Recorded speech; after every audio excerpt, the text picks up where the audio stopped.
So Star Wars Legends, Star Wars EU, Expanded Universe has given us so much as Star Wars fans. So much in terms of storylines, in terms of important events that happen to some of our favorite characters, in terms of how much it contributes and grows the Star Wars mythology, the lore, the timeline of events. Also, how it's given us amazing characters in all fiction, you can say. I feel some of my favorite characters in Star Wars Legends are, I favor them more than characters from the movies, which I love. Luke, Chewie, Han, I love all those characters, just like you guys as well. But there's so many characters that are included in Star Wars Legends, from Dawn of the Jedi, thousands and thousands and thousands of years before A New Hope, to Legacy 2, that happens hundreds of years later. So there's a big timeline, and there's so many amazing characters from beginning all the way to the end. And what I love about Star Wars Legends is how the authors, and this is relevant to what I'm saying, there's a point to this, how the authors communicated with each other, because they didn't want to disrespect a character that another author wrote about, or an event that another author wrote about a certain character. They wanted to follow this continuity. In fact, that reminds me that currently I'm rereading the Jedi Academy trilogy and having a blast. It's been over a decade since I've read that trilogy. One thing I noticed about that, because this is it goes hand in hand with what I'm talking about Star Wars characters. Here's Kevin J. Anderson in his acknowledgments saying how much he's pretty much giving thanks to authors Tom Veitch, Dave Wolverton, Timothy Zahn, and Kathy Tyers for helping my story fit in with theirs. So that just says it all, how that communication between the authors was so important to these authors overall. And with a good story, we need great characters. So these authors in Legends really, it's obvious how much they valued each other's feedback and took care of these characters, really, as far as where they wanted, what direction they wanted to go to, and be considerate with what was written about these characters beforehand. So yeah, to have a great story, you need amazing characters, because that's what we get attached to. Not only storylines, but also what these characters bring to the table in that particular story, or in the lore overall, in the timeline. And this video is not going to be a character deep dive, which is awesome as well, which I'll do. Emphasizing certain characters and really getting in depth as far as what they brought to Star Wars overall. But there's these characters, for example, my personal favorite, which I've said in many videos, is Jaina Solo. The reason why is it's hard to pinpoint, because I read a long time ago, I read the Young Jedi Knights, well, the Thrawn trilogy, Young Jedi Knights, then the New Jedi Order, and I really did enjoy Young Jedi Knights. I thought it was an amazing series, and I really liked that we spent time and emphasized the importance of Han and Leia's children, that they were Jedis, that they were in Luke Skywalker's Jedi Academy. But really, for me, New Jedi Order, that's when I really became attached to this fictional character. One thing that I really loved was how in that timeline in the stories we saw the birth of these solo twins of Jaina and Jason in the Thrawn trilogy, and we followed their journey. It wasn't that they were just mentioned here and there. No, we had this amazing growth as characters, or specifically her as a character in Young Jedi Knights, and we saw a glimpse of them as kids in Crimson Empire 3. But we saw a lot of growth and how she became a Jedi after, throughout, and how she became an amazing, amazing pilot. So I really, it reminded me of Luke in a lot of ways. It really reminded me of Luke, even though, yeah, there's traits which it's very obvious that these authors had that in mind to include certain traits of Han, certain traits of Leia, but she really personally reminded me of Luke Skywalker. I thought she was just a badass, well written character that had this amazing growth that she actually, that we saw that once again from the Thrawn trilogy when she was born, and then throughout the other books, and New Jedi Order, and then Legacy, and on. So she's extremely important to Star Wars Legends. She became a Jedi Master, an amazing pilot. She handled a blaster and a lightsaber like Luke. She got married. Truly, truly amazing. Anakin Skywalker without, I'm sorry, not Anakin Skywalker, Jason Solo. Her brother, same thing.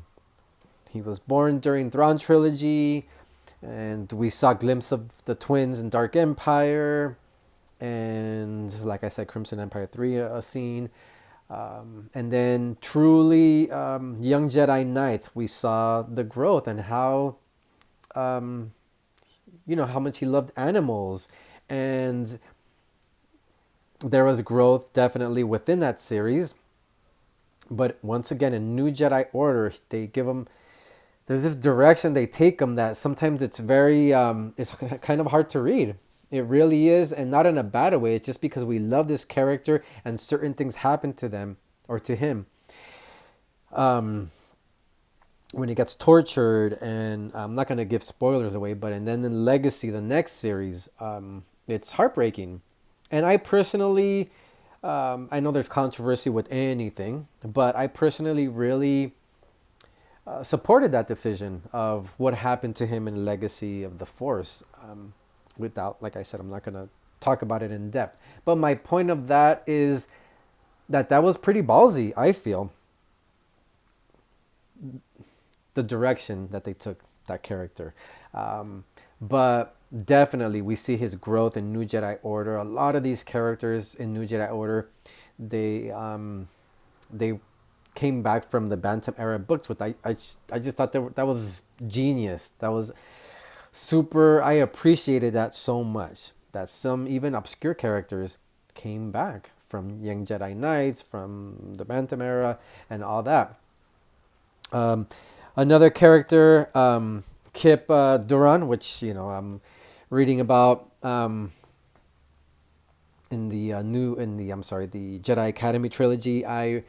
That's another one of my favorite characters. I really, really, really liked him. I feel I wouldn't say he's a rebel against Luke Skywalker, but he just has his own way of doing things. And he's an ally. He's a badass Jedi. He's a pilot. He's a squad leader.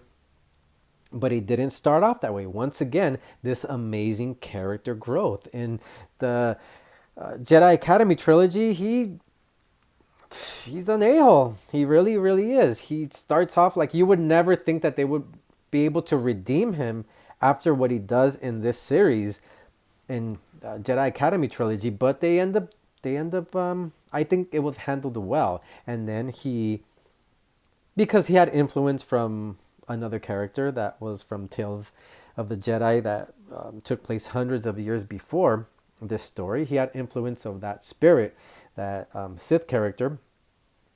So you can't totally blame him. But once again, there's room to discuss certain things that happen and certain ways that these characters were handled.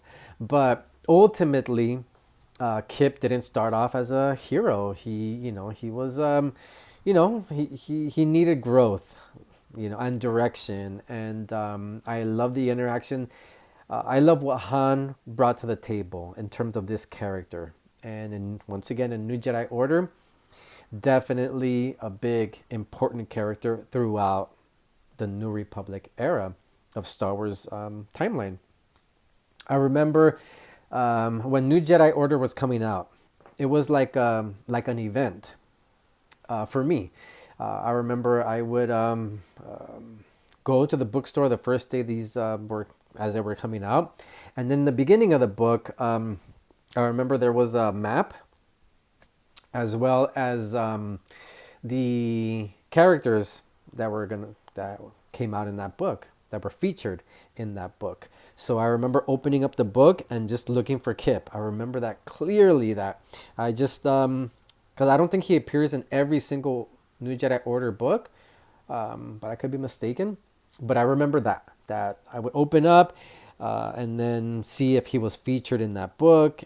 And when he was, I'm like, okay, cool, you know. So I remember that was something that I did because I loved this character and the growth and what became of him. There are certain characters that, well, a lot of these characters are extremely well written. There's characters that spark up emotion, like what happens to Jason, what happens to, oh man, what happens to Mara Jade. This is spoiler free, but that's another character that started off as a villain. Obviously, she was the Emperor's hand, and then she was part of the smugglers, and she had this mission against Luke Skywalker, and yeah.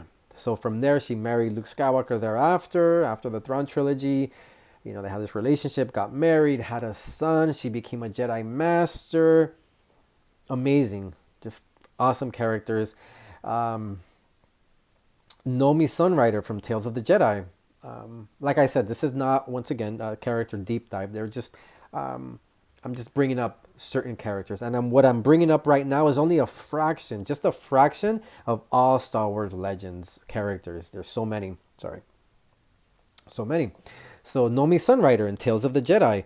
I remember she's actually a widow, and she married a Jedi, and I believe, from what I remember correctly, he wanted her to enhance her Force powers because she admired her husband's Force abilities, and he pretty much wanted her to develop these powers, I believe.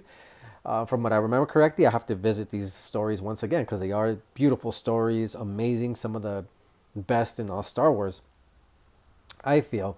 But she became a widow. She had a baby. She had to take care of this baby, and she, Vima, her daughter, and she was involved in the Great Sith War and involved in many, many battles within this conflict. And yeah, that's another one I have to revisit soon because she's just extremely cool character. Talking about Tales of the Jedi, Ulic Keldroma, he had a very heartbreaking life at the end, but then he becomes redeemed. He started off as a Jedi, and then he fell into things he shouldn't have fallen into, but he had redemption at the end. In this beautiful, amazing way that closes the chapter of that Legends Tales of the Jedi. So much character growth in these, and you find yourself truly invested in these characters. But yeah, that's one of the things I wanted to mention. Also, another one that comes to mind is Borsk Felia, and he's another character that is very, how could I put it, difficult to like. He is an ally. He's a politician. He becomes a politician. He's Bothan. I just remember, and this is just my personal experience, reading about this character and just getting pissed because not that it was his job to make it easy for what Luke or Leia or Han wanted to do. No, but I felt he didn't support them and was an obstacle instead of a true ally. But he was, how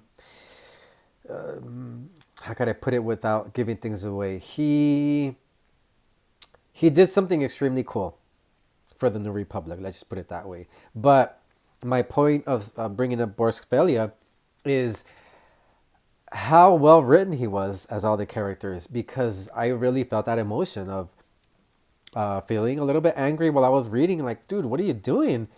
That sort of thing. So it gives us a reaction, the way these characters were written and the direction they're given in these stories.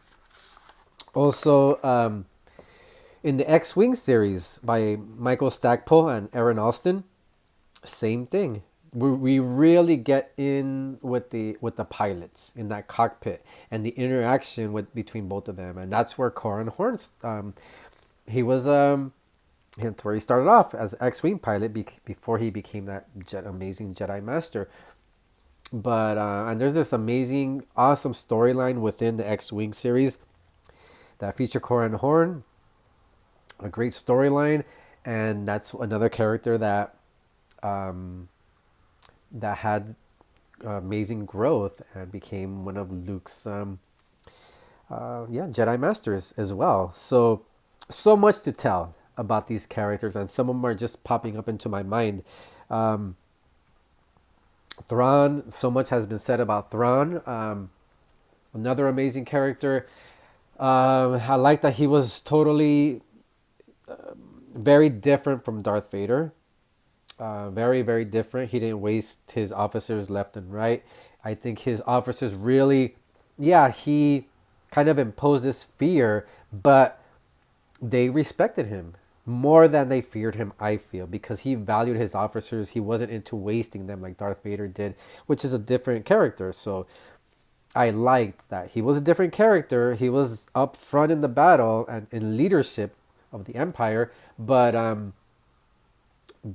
he was very different, and a lot was provided for us in that one trilogy, the Thrawn trilogy. We really got to know this character very well as his sidekick, Captain Pelion in the Empire. I love that character. Really, really love that character as well. And yeah, so many characters. Who else? Kirk Hanos. He was one of the royal guards in red, as we see in Return of the Jedi for the Emperor. Love his storyline as well. How he left that order, and then a lot of things happened with another royal guard or ex royal guard, and then later he became a bounty hunter and had his own journey. So another cool character. So my point of saying all this, I can go on, and I feel this video has gone long enough because I was just gonna speak for a few minutes of how much these characters mean to me. But see, we can talk for hours, and this is once again just a fraction of how many more characters there are. And that Star Wars encyclopedia that I mentioned is extremely beneficial, even to this day. That I know a lot of these characters, but so much time has passed since I've read certain books that I've forgotten about events or specific characters, and it's like reading it brand new over again. So, Star Wars Legends, some of the most amazing characters in books, in comics, in video games that I've ever read about. So, just wanted to express myself about how much I love the villains and the heroes and the people that or the characters that really weren't front and center. They were background characters, but they're given much more in the Star Wars books.